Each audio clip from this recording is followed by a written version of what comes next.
Last time हमने जेक array discuss की थी, उसकी कुछ एग्जांपल भी सिनेरियो बेस्ड मैंने आपको करवाई थी सॉल्व।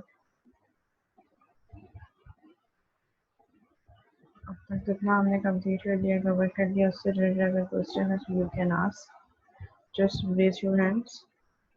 अगर कोई क्वेश्चन या कोई थ्योरी नहीं है तो फिर हम नेक्स्ट टॉपिक स्टार्ट करें।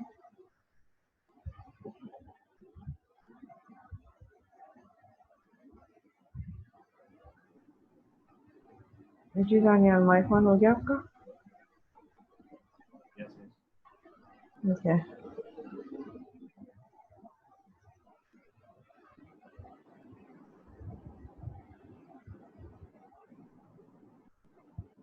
जी शरियार, कोई क्वेश्चन है?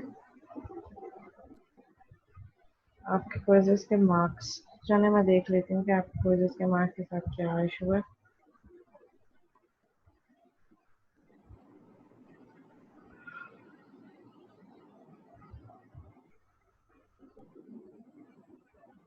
अच्छा, इसके अलावा कोई और थ्योरी तो नहीं है? मैं नोट कर लिया आपका इशू शरियार, आपके मार्क्स में चेक कर लूँगी।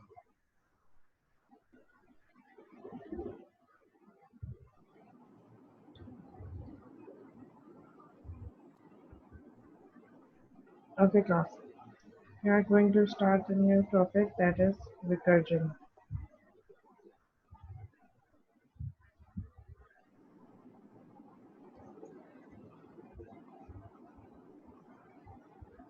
Okay, Sami and Shariar, जो हमारा न्यू टॉपिक है दैट इज रिकर्जन। हमने अभी क्वेश्चन में पहले मेथड और फंक्शन डिस्कस किया था, ठीक है, कि हम किसी भी मेथड या फंक्शन को किस तरीके से कॉल कर रहे हैं।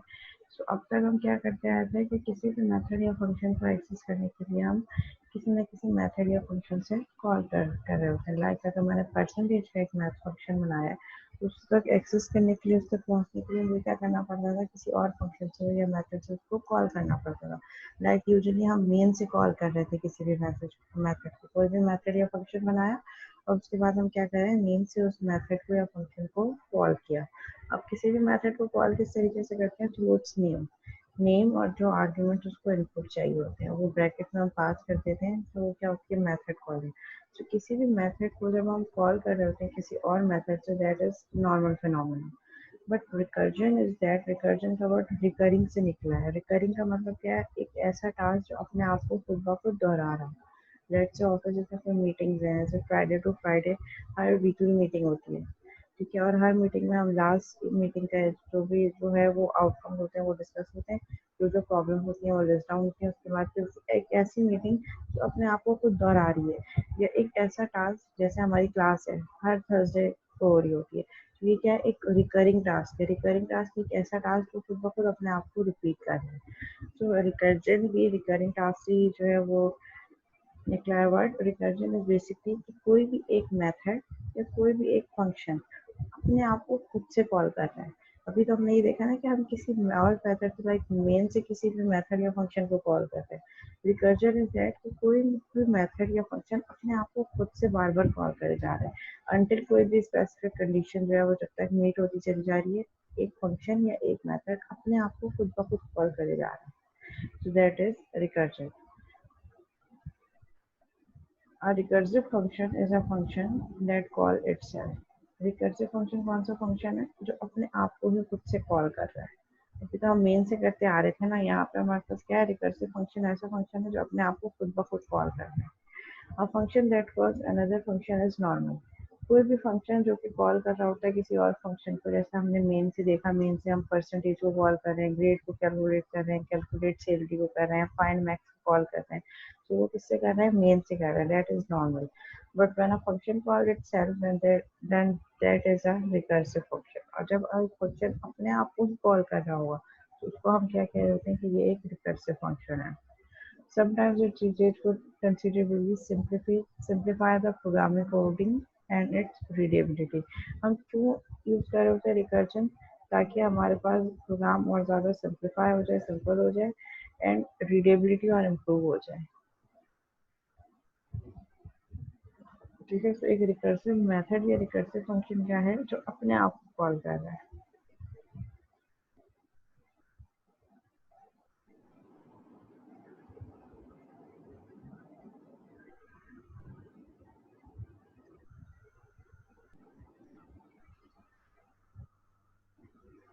यहाँ तक कोई क्यूरी तो नहीं है क्लास?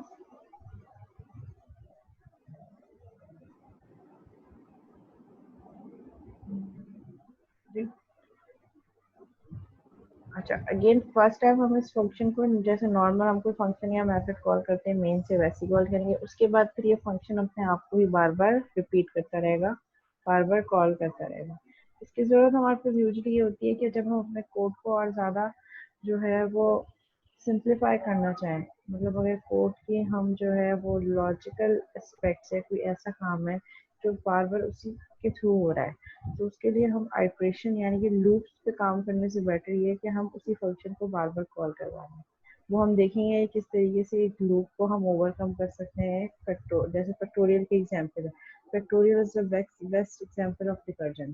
फैक्टोरियल में क्या होता है, मैंने कोई भी नंबर इनपुट दिया, लेट्स से 5, तो 5 का फैक्टोरियल कैसे होगा, 5 multiply by 4 multiply by 3 multiply by 2 multiply by 1। तो एक ही प्रोसेस बार बार रिपीट हो रहा है, तो उसके लिए लूप लगाने से बेटर है कि मैं 5 को जब मल्टीप्लाई करूँ किससे, इसी फैक्टोरियल वाले फंक्शन से, बट अब क्या करूँ, n-1, यानी कि 5 माइनस 1 4। फिर नेक्स्ट मल्टीप्लाई किस तरीके से हो, वही फंक्शन दोबारा अपने आप को कॉल करे, बट नंबर क्या इनपुट जाए 5 माइनस 3। इसी तरह 1 बाय 1 मेरे पास क्या होता चला जाए, नंबर जो है वो कम होता चला जाए। 5 multiply by 4 multiply by 3 multiply by 2 multiply by 1 and so on. Let's say एक सिंपल एग्जांपल देखते हैं हम, सम वाली।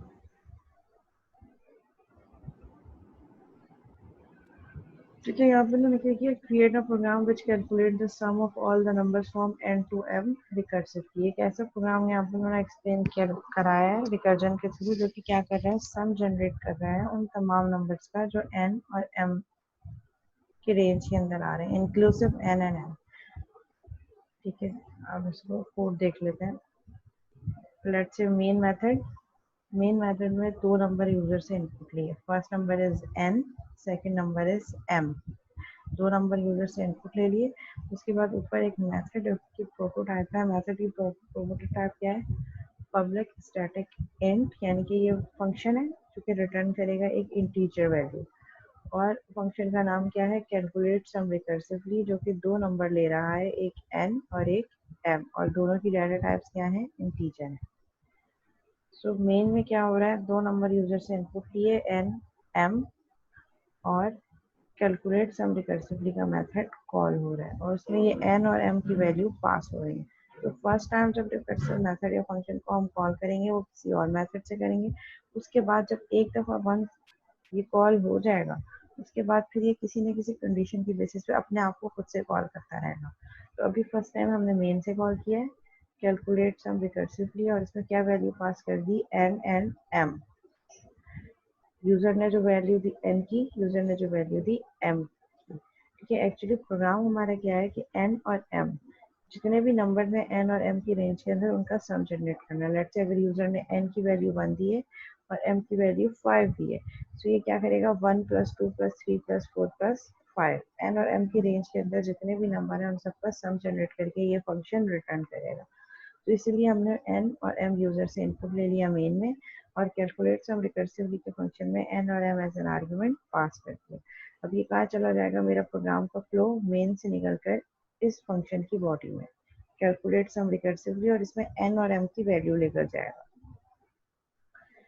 यहाँ पे n की वैल्यू जो भी होगी वो इस वेरिएबल n में स्टोर हो जाएगी, और वहाँ जो m की वैल्यू होगी वो इस वेरिएबल m में स्टोर हो जाएगी। ये बात याद रखिएगा कि ये वाला n और ये वाला n, ये दोनों सेम नहीं है, ये दो अलग लोकल वेरिएबल हैं।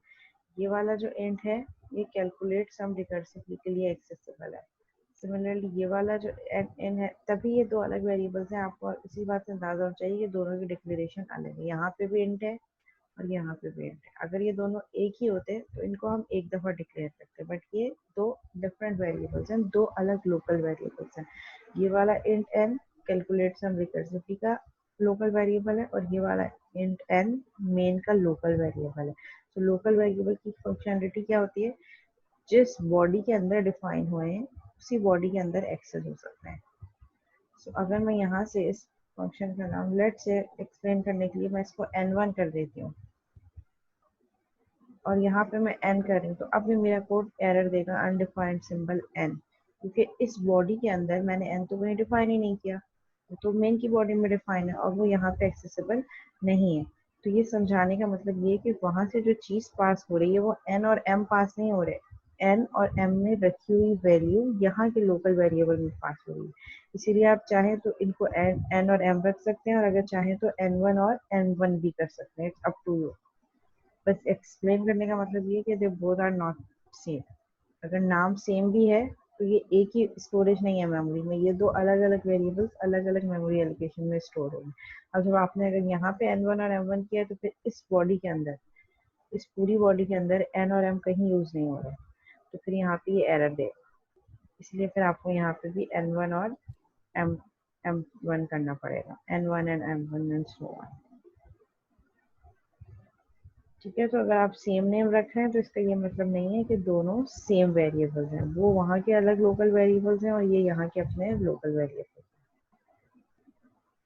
ठीक है, तो यहाँ पे क्या हो रहा है, मेरे पास दो नंबर पास हो रहे हैं, n और m की वैल्यू पास हो रही है। सो n और m की वैल्यू जो यहाँ से पास होंगी वो यहाँ के लोकल वेरिएबल में स्टोर होगी। ठीक है, दो वैल्यूज यूजर ने इनपुट ली, वो दो वैल्यूज इस मेथड फंक्शन में हमने पास की एज एन आर्ग्यूमेंट, और फिर इसने क्या किया, यहाँ पे n और m की वैल्यू स्टोर कर दी। अब फिर नेक्स्ट क्या होगा, मेरे पास फंक्शन की बॉडी में आएगा, सम की वैल्यू n कर देगा।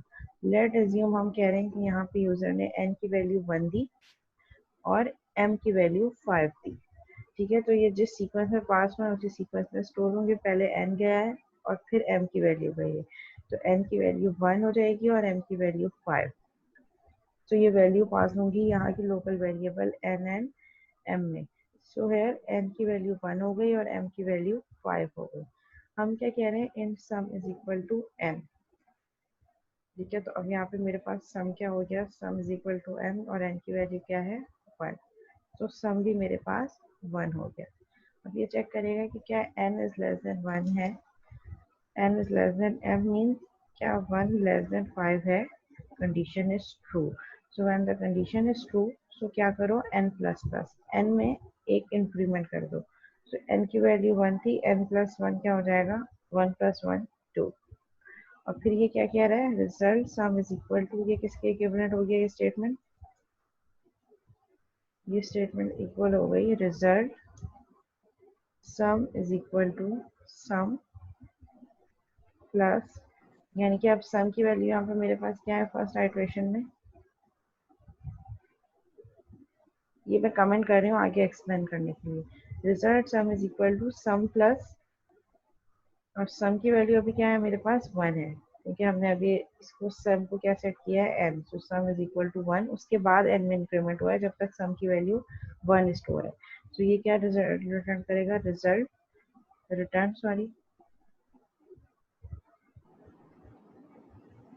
Return sum is equal to sum, यानी कि सम क्या है मेरे पास 2 1 प्लस, यही वाला मेथड दोबारा कॉल हो जाए, यही वाला फंक्शन 1 प्लस, और अब इसमें क्या वैल्यू पास हो, n कॉमा 1 पास, n की जगह 2 और m की जगह 5।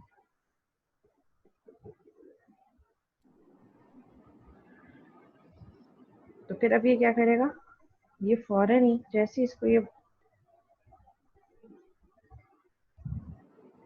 ठीक है, जैसे इसको इस मैथ ये फंक्शन ने अपने आप को दोबारा से क्या किया, दोबारा से कॉल कर लिया।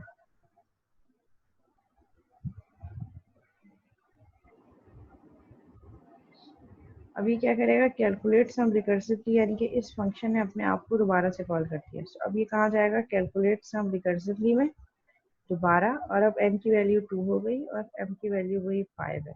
फिर ये क्या करेगा, int sum is equal to n, sum की वैल्यू दोबारा अपडेट हो जाएगी और सम की वैल्यू अब क्या हो जाएगी 2।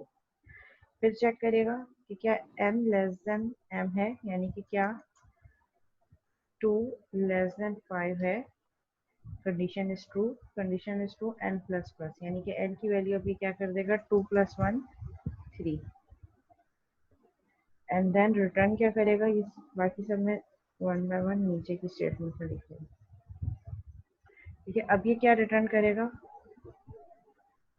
Return sum is equal to sum, यानी कि अब सम की वैल्यू क्या है मेरे पास 2, तो ये रिटर्न करेगा 2 plus again calculate sum recursively का मेथड दोबारा कॉल हो जाएगा, ये रही ना ये statement.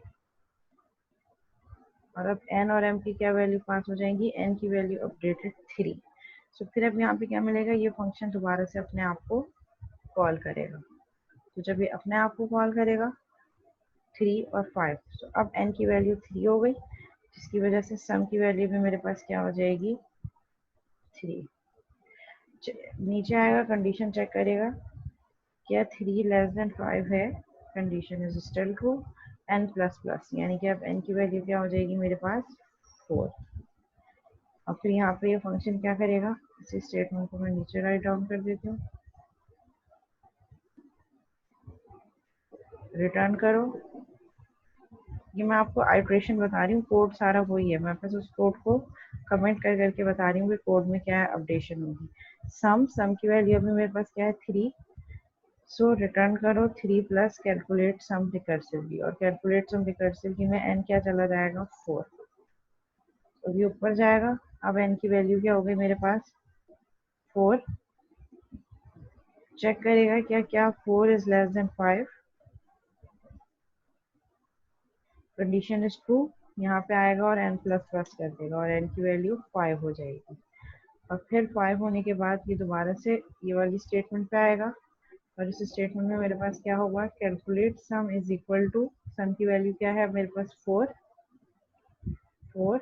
And calculate sum recursively में क्या पास कर दो n प्लस प्लस, जो कि अब 5 हो चुका है अपडेटेड वैल्यू। तो यहाँ पे मेरे पास क्या चीज़ हो गई 5,5। तो यहाँ पे दोबारा फंक्शन ने अपने आप को कॉल किया, दो वैल्यूज लेकर आया, n की वैल्यू 5 और m की वैल्यू 5। यहाँ पे आया सम की वैल्यू उसने क्या सेट कर दी 5, चेक करेगा क्या n लेस देन 5 है, यानी कि क्या 5 is less than 5, so condition is not true. So जब कंडीशन ट्रू नहीं है तो ये पूरी बॉडी जो है ये वाली एग्जीक्यूट नहीं होगी, और अब ये मैथ फंक्शन अपने आप को रिकर्सिवली कॉल नहीं करेगा, बल्कि क्या करेगा, जैसी ये बॉडी एंड हुई, इस बॉडी के एंड होने पे क्या रिटर्न कर देगा सम। ठीक है, तो अभी आप यहाँ पे देखेंगे, आप रिटर्न करेगा सम, तो इस वाले स्टेट पे ये वाला फंक्शन, ये वाली कॉल, सबसे लास्ट कॉल यही है, तो इसका रिटर्न क्या आएगा सम। तो इस वाले स्टेट पे जब दोनों 5 थे, तो सम की वैल्यू क्या थी n, यानी कि 5, तो यहाँ इसकी जगह क्या रिटर्न हो जाएगा 5, 5 प्लस 4 9, 9 ऊपर गया। अब ये किसकी कॉल है, जब 4 और 5 कॉल हुआ, तो 4 और 5 की जगह क्या आ जाएगा 9। फिर ये क्या करेगा 9 प्लस 3 12, ये कब हुआ, जब मैंने कैलकुलेट सम रिकर्सिवली 3,5 कॉल किया था, तो इसका रिटर्न ये 12 आया, तो इसकी जगह क्या रिप्लेस हो जाएगा 12, 12 प्लस 2 14, ये कब रिटर्न होगा, जब मैंने कैलकुलेट सम रिकर्सिवली कॉल किया था 2,5। हर दफ़ा एक कॉल करने पे मेरे पास सम की वैल्यू अपडेट हो रही थी ना, तो इस वजह से अब ये क्या रिटर्न करेगा 14, और अब क्या हो गया 14 प्लस 1 15। और अब जब ये रिटर्न हो जाएगा, अब ये कहाँ जाएगा, जहाँ से ये फंक्शन सबसे पहले कॉल हुआ था, तो सबसे पहले कहाँ कॉल हुआ था मेन में, तो ये मेन में जाएगा अपने साथ 15 वैल्यू लेकर, और 15 कहाँ स्टोर कर देगा इस सम में, और कंसोल डॉट राइट लाइन सम को प्रिंट करवा देगा। तो ये एक फंक्शन को मैंने दोबारा अपने आप को ही बार बार कॉल करवा दिया। अब इसकी हम एक डायग्राम भी देख लेते हैं ताकि ये और कम्प्लीटली समझ आ जाए।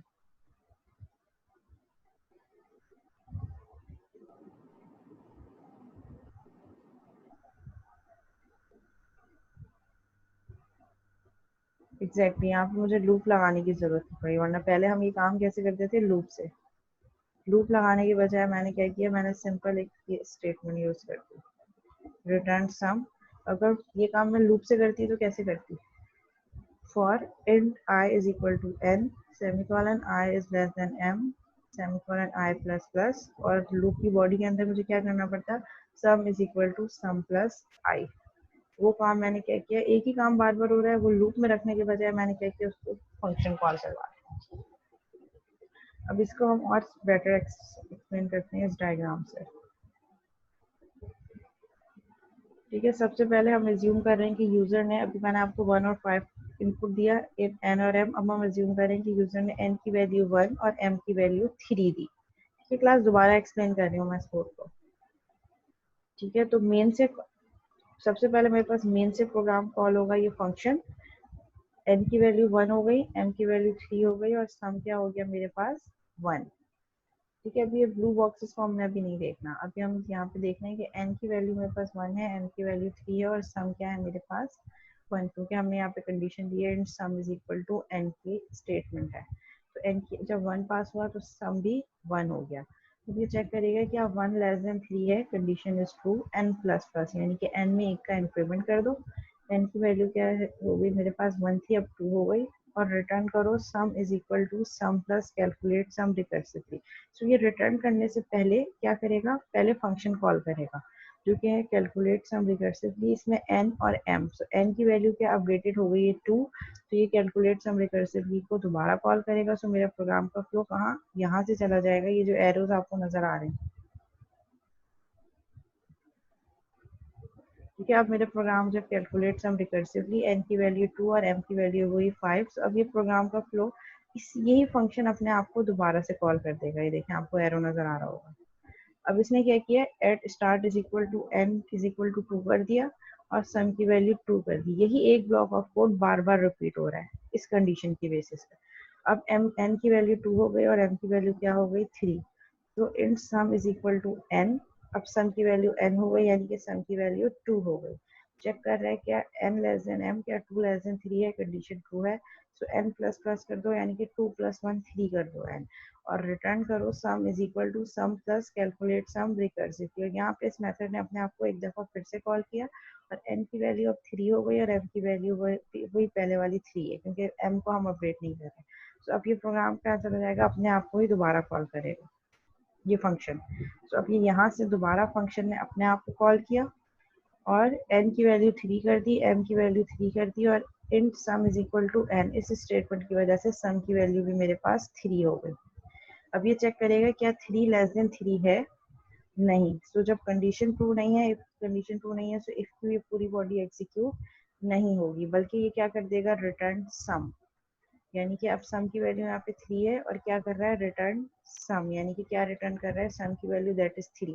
तो जब फंक्शन रिटर्न होता है तो हमेशा वहां जाता है जहाँ से ये कॉल हुआ था। तो ये वाला ब्लॉक इस वाले ब्लॉक से कॉल हुआ था, तो ये जब रिटर्न करेगा 3, तो ये कहाँ लेके जाएगा, यहाँ से यहाँ पर। और जब ये कैलकुलेट सम रिकर्सिवली की जगह क्या अपडेट हो जाएगा 3, और यहाँ पे ऑलरेडी स्टेटमेंट क्या थी, sum is equal to sum plus. तो इस वाले ब्लॉक में सम की वैल्यू क्या थी 2 और 3 ये नीचे से लेकर आ रहा है। सो 2 प्लस 3 5 और रिटर्न कर देगा इस सम को। तो ये रिटर्न, ये वाला रिटर्न कहाँ जाएगा, जहां से ये वाला फंक्शन कॉल हुआ था। ये कहाँ से कॉल हुआ था, इसके ऊपर वाले ब्लॉक से।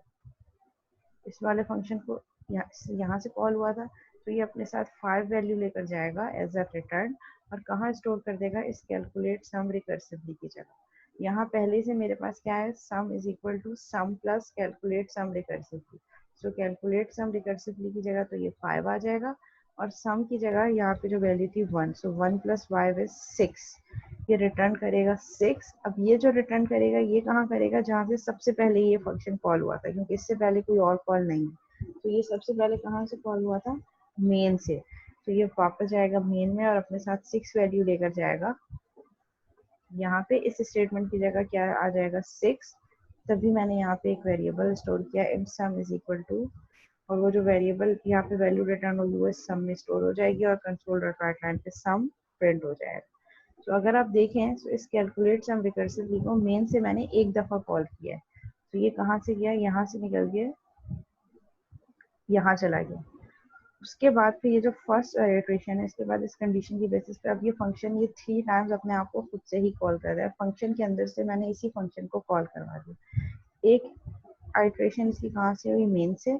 उसके बाद यहाँ से यहाँ इसने अपने आप को खुद कॉल किया और फिर यहाँ से यहाँ इसने अपने आप को खुद कॉल किया। और जैसी कंडीशन फॉल्स हो गई, कंडीशन फॉल्स होने पर फिर जो सम की वैल्यू थी ये रिटर्न करता गया और प्रीवियस सम की वैल्यू से, यानी कि जो इस ब्लॉक की सम की वैल्यू, इससे स्टोर करते करते ये वापस सम में चला गया। तो जब भी कोई फंक्शन रिटर्न करता है तो रिटर्न हमेशा वहां करता है जहां से वो कॉल हुआ है, तो इसी सीक्वेंस में ये वापस चला जाएगा।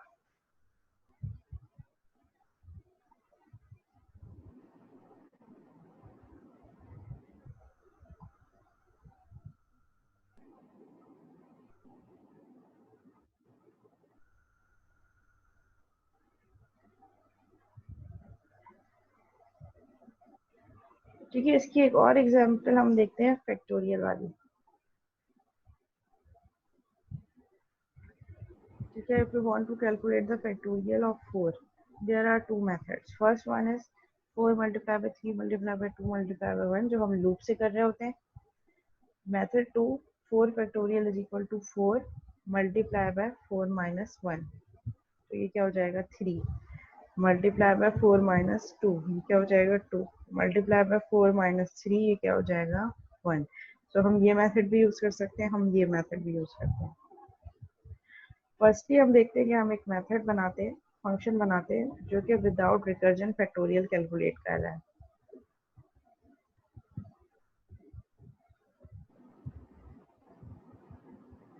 नंबर हमें फिक्स दिया है, मतलब यूजर से इनपुट लिया है ना। अब यूजर जो नंबर देगा वो उसी नंबर की बेसिस पे चलेगा। मैंने अज्यूम किया कि यूजर ने 1 और 3 दिया है, तो उसकी बेसिस पे 3 टाइम चलेगा। फिर जब हमने अज्यूम किया था 1 और 5, तो वो 1 to 5 टाइम चला था। अगर यूजर 10 देगा, 1 और 10, तो वो 10 टाइम्स एक दफा मेन से कॉल होगा फंक्शन, और 9 टाइम्स अपने आप से कॉल करता रहेगा। तो वो जो एन और एम की वैल्यू है वो तो यूजर की बेसिस में है ना, वो लिमिट दे रहा है वो कि कहाँ से कहाँ तक का सम चाहिए। और जब तक एन लेस देन एम होगा, यानी कि अगर 10 है तो एक दफा मेन से कॉल होगा, बाकी उसके बाद वो 9 टाइम्स चलेगा लेस देन एम वाली कंडीशन पे। ठीक है, लेट हम फैक्टोरियल वाला कोड एक्सप्लेन करते हैं विदाउट रिकर्जन, और फिर उसके बाद उसको रिकर्जन में के थ्रू मैप करके देखेंगे। ठीक है, यहाँ पे एंटर अ नंबर, मेन में हमने क्या किया, यूजर से एक नंबर लिया, उसको नंबर में स्टोर कर दिया, एंड देन मैंने फैक्टोरियल के फंक्शन को कॉल कर दिया। फैक्टोरियल के फंक्शन में मैंने वो नंबर पास कर दिया जो यूजर ने इनपुट लिया, जिसका उसको फैक्टोरियल चाहिए। अब फैक्टोरियल की बॉडी में जाते हैं, ये रहा मेरे पास फैक्टोरियल की body. Public static double factorial int number, वो नंबर यहाँ पे आया एज एन इनपुट। अगर नंबर इज इक्वल टू 0 है, ठीक है, अगर मेरे पास नंबर 0 के इक्वल हो जाता है तो 1 रिटर्न कर दे, क्योंकि 0 का फैक्टोरियल 1 होता है। तो अगर यूजर ने 0 इनपुट दिया है, चेक करो कि क्या नंबर इज इक्वल टू 0 है। अगर ये कंडीशन ट्रू होती है तो इसको रिटर्न 1, रिटर्न मीन 1 मीन्स 0 का फैक्टोरियल हमेशा 1 होता है। और अगर ऐसा नहीं है तो, क्योंकि यहाँ पे इफ की बॉडी नहीं है, तो जब इफ की बॉडी नहीं होती तो जो वेरी फर्स्ट स्टेटमेंट होती है वही इफ का पार्ट होती है। तो ये जो रिटर्न 1 है as a part of if, ये क्या है, ये डबल फैक्टोरियल, ये अब इफ की बॉडी से बाहर है। अब जब ये कंडीशन ट्रू नहीं होगी, 1 रिटर्न नहीं होगा, तो फिर ये यहाँ आएगा। एक चीज हमेशा याद रखिएगा कि जब आप फंक्शन में से कुछ रिटर्न करवा रहे होते हैं और आप इफ एल्स यूज कर रहे हैं, सो इस इट मैंडेटरी कि इफ के बाद आपने जो रिटर्न दी है उसके बाद कोई ना कोई एल्स में भी आप रिटर्न दें जरूरी, नहीं तो आपका कोड हमेशा एरर देगा। क्योंकि डबल आपने यहाँ पे बता दिया, इसका मतलब आपने एक्सप्लिसिटली बताया कि ये फंक्शन एक डबल वैल्यू रिटर्न करेगा हर हाल में। और अगर आपने सिर्फ इफ के साथ, सिर्फ एक इफ के साथ रिटर्न 1 दिया है, सो व्हाट इफ अगर ये कंडीशन फॉल्स हो गई, अगर ये कंडीशन फॉल्स हो गई तो ये कुछ रिटर्न नहीं करेगा। और अगर यहाँ पे भी आपने रिटर्न की स्टेटमेंट नहीं दी होगी, तो इस केस में ये फंक्शन कुछ भी नहीं रिटर्न करेगा, जबकि एक्सप्लिसिटली आपने ऊपर बताया है कि ये फंक्शन एक डबल वैल्यू रिटर्न करेगा। सो अगर आप फंक्शन के अंदर कुछ रिटर्न करवा रहे हैं और उस फंक्शन में इफ यूज हो रहा है, तो लास्ट में आपको जरूर एक एल्स पार्ट रखना होगा जो कुछ ना कुछ रिटर्न करवा रहा हो।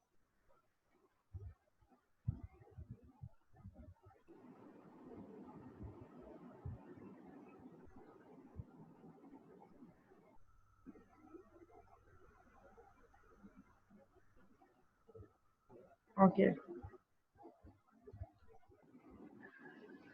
ठीक है, फिर यहाँ पे क्या किया, double factorial 1 for and i is equal to number, loop चलाई हमने i is equal to number तक, यानी कि जो नंबर यूजर ने दिया उसके इक्विवेलेंट।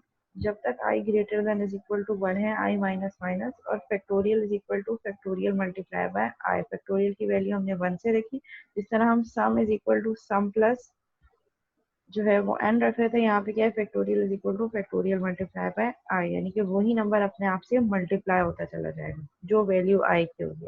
अगर लेट से यूजर ने 5 इनपुट दिया है तो i की वैल्यू 5 होगी, factorial multiply by i 5 multiply by 1 5, फिर दोबारा अपडेट हो जाएगा i की वैल्यू 4 हो जाएगी क्योंकि डिक्रीमेंट हो रहा है। तो factorial is equal to factorial multiply by i, यानी कि 5 मल्टीप्लाई बाय 4 20, दोबारा ऊपर जाएगा i की वैल्यू क्या हो जाएगी 3, so 20 multiply by 3 is equal to 60, factorial की वैल्यू 60 हो गई। फिर i की वैल्यू 2 हो जाएगी, सो 60 मल्टीप्लाई बाय 2 इज 120, ये यहाँ चला गया फैक्टोरियल में स्टोर हो गया। फिर i की वैल्यू 1 हो गई, 1 is greater than is equal to 1, condition is still true, factorial is equal to factorial multiply by i, that is 120 multiply by 1 is equal to 120। अब फिर i की वैल्यू 0 होगी, जबकि अब 0 is greater than is equal to 1 नहीं है, condition break हो जाएगी और ये क्या रिटर्न कर देगा फैक्टोरियल की वैल्यू दैट इज 120। तो 5 का फैक्टोरियल 120 होता है हमारे पास, ये हमने किया है विदाउट रिकर्जन। ठीक है, आप चाहें तो मैं इसको आपको रन करके एक्सप्लेन कर देती हूँ 4 एडिटर पे। ठीक है, लेट्स से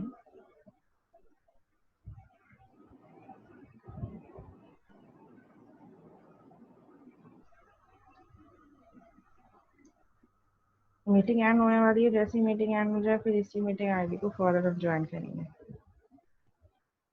ठीक है, int n is converted to int 32 console dot create line। ठीक है, एंड देन मैंने क्या कहा कि int double fact is equal to factorial के फंक्शन में पासवर्ड हो जाए n and console dot right line का हो जाए फैक्ट। अब मैं फंक्शन बना लेती हूँ फैक्टोरियल के नाम का, आउटसाइड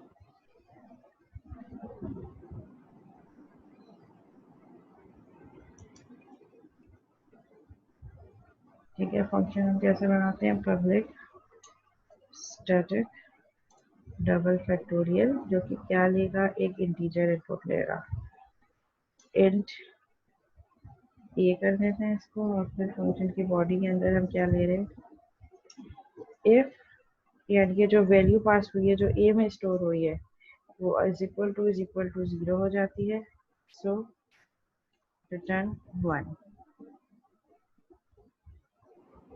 ठीक है, सिमिलरली अब क्या करो, एक और वेरिएबल लो double f is equal to 1 और फिर लूप चला लो for int i is equal to a, यानी कि i की वैल्यू जो नंबर पास हुआ है वो हो जाए, since i is greater than is equal to 1, जब तक लूप चले और साथ साथ i को माइनस करके चले। और बॉडी ऑफ लूप में क्या चीज़ आनी चाहिए, f is equal to f multiply by i। और जब ये सारी वैल्यूज पूरी आइट्रेशन लूप की चल जाए, अच्छा देखें तो मैंने यहाँ पे सिर्फ if a is equal to 0 और रिटर्न 1 करवाया है, और फिर मैंने उसके बाद कहीं कुछ रिटर्न नहीं करवाया, तो ये मुझे एरर दे रहा है, program not all code path return a value. क्या कह रहा है कि कोड के जितने भी पाथ्स हैं, एक बात ये है अगर ये ट्रू होगा तो ये चलेगा, अगर ये ट्रू नहीं होगा तो ये यहाँ आ जाएगा, यहाँ आने के बाद लास्ट में कुछ ना कुछ तो होना चाहिए ना जो रिटर्न होना चाहिए, क्योंकि यहाँ पे मैंने एक्सप्लिसिटली बताया कि this function should definitely return a double value, तो यहाँ तो मैंने कुछ रिटर्न ही नहीं करवाया, इसलिए मैंडेटरी है कि मैं लास्ट में इफ के बाहर भी, कि अगर इफ की कंडीशन ट्रू नहीं होती तो अगर उसके बाद में जो सेट ऑफ स्टेटमेंट है वहां पे मैं रिटर्न की स्टेटमेंट जरूर मेंशन करूँ, लाइक दिस। तो अब मेरे पास ये एरर हट गया, ये कंडीशन ट्रू होगी तो ये रिटर्न होगा, अगर ये कंडीशन ट्रू नहीं होगी तो ये ब्लॉक ऑफ कोड एग्जीक्यूट होगा जब तक लूप चलती रहेगी, और जैसे ये लूप एंड हो जाएगी उसके बाद ये कुछ ना कुछ रिटर्न करेगा। ठीक है, तो ये अब दोनों कोड के पास जो है, अगर ये ट्रू होगा तो ये रिटर्न होगा, एल्स अगर ये ट्रू नहीं होगा तो ये एग्जीक्यूट होगा और उसके साथ ये रिटर्न होगा। तो दोनों सूरतों में कुछ ना कुछ रिटर्न हो रहा है। रन करते हैं इसको। यूजर से इनपुट लेगा, लेट से यूजर ने इनपुट दिया 5 120। दोबारा रन करते हैं। लेट से यूजर ने इनपुट दिया 3, 3 का फैक्टोरियल क्या होना चाहिए, 3 multiply by 2 multiply by 1 that is 6 6। Similarly हम देख सकते हैं कि 0 0 का फैक्टोरियल 1 होता है। तो जैसे a की वैल्यू 0 हो गई, इसने रिटर्न कर दिया 1। अब फिर जब 1 रिटर्न कर दिया तो अब फिर यहाँ ये एग्जीक्यूट नहीं होगा, और अगर ये कंडीशन ट्रू नहीं है तो ये एग्जीक्यूट नहीं होगा बल्कि ये एग्जीक्यूट होगा। So it work like if and else. एक दफा वैल्यू रिटर्न हो गई यानी कि रिटर्न हो गया, ये अब इस फंक्शन से बाहर चला गया, अब दोबारा यहाँ नहीं आएगा जब तक मैं इस फंक्शन को दोबारा कॉल नहीं करूँगी। ये नॉर्मल सिंपल हमने किया विदाउट रिकर्जन। अब अगर हमने रिकर्जन करनी है, तो रिकर्जन करने के लिए मैं क्या कर रही हूँ कि ये लूप हटा दूँ मैं, और मैं क्या करूँ कि मैं सिंपल यहाँ पे रिटर्न करवा दूँ। नहीं तो अगर a इज इक्वल टू 1 है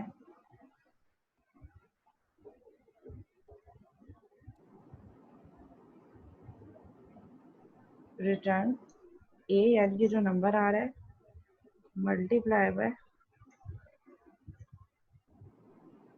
फैक्टोरियल अपने आप को रिकॉल कर ले,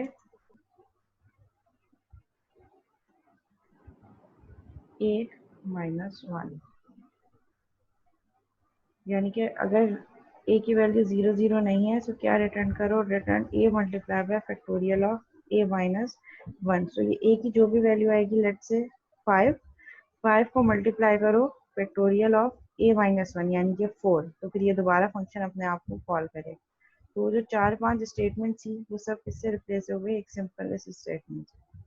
इसने यूजर से इनपुट लिया, मैंने 5 दिया, ने 120 रिटर्न कर दिया। अभी भी हमें फैक्टोरियल दे रहा है। ठीक है, दोबारा रन करती हूँ। मैंने वैल्यू दी 6 720। तो वो जो 4-5 स्टेटमेंट थी उन 4-5 स्टेटमेंट्स को मैंने रिड्यूस करके अपना आउटपुट सिर्फ एक सिंगल लाइन दे दी। अभी सिंगल लाइन के थ्रू यहाँ पे रिकर्जन हो रही है। ब्रेक होने वाली है, ये क्लास एंड होने वाली है, मीटिंग फौरन ज्वाइन करते हैं इस मीटिंग को, फिर इसको एग्जाम्पल को मैं फर्दर एलैबोरेट करती हूँ।